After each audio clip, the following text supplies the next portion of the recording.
ఈ పాడ్కాస్ట్ కి సంబంధం లేని out of the box question madam. అది రీసెంట్ గా జరిగిన ఇప్పుడు కపుల్స్ హనీమూన్ ట్రిప్ కి వెళ్ళగా ఒక అమ్మాయి వాళ్ళ లవర్ తో హస్బెండ్ చంపేసిందని, లేకపోతే ఇలాగ దగ్గర లాస్ట్ 2 months లో నియర్లీ 5 to 6 కేసెస్ చూసాను అలాంటివి. మీరు ఆ కపుల్స్ కి మేల్ కి కానీ ఫిమేల్ కి కానీ మీరు చెప్పేది ఏంటి మీ తరఫున? ఇదేమి life is not a drama.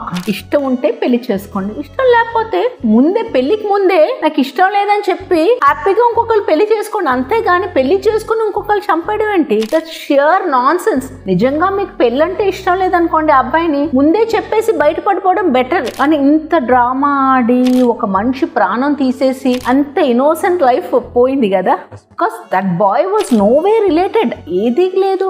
అలా చంపేయడం అన్నది చాలా చాలా ఇట్స్ అన్ఫర్గివబుల్ క్రైమ్ మాట. సో మీకు ఇష్టం ఉంటేనే పెళ్లి చేసుకోండి. ఎవడో ఫోర్స్ చేస్తున్నాడు మా మమ్మీ డాడీని హ్యాపీ చేయడం, లేకపోతే మా చుట్టాలను హ్యాపీ చేయడం, ఎవరినో హ్యాపీ చేయడం కోసం మటుకు దయచేసి పెళ్లి చేసి ఇంకొకళ్ళ జీవితాలతో ఆడుకోకండి. That's my suggestion to anybody, any women who does it or any man who does it. ఇష్టం లేకపోతే పెళ్లి చేసుకో. పెళ్లి చేసుకుని టార్చర్ పెట్టే కంట ఇంకొక లైఫ్ రూయిన్ చేస్తే కంటే ఇష్టం లేకపోతే అసలు పెళ్లి చేసుకో.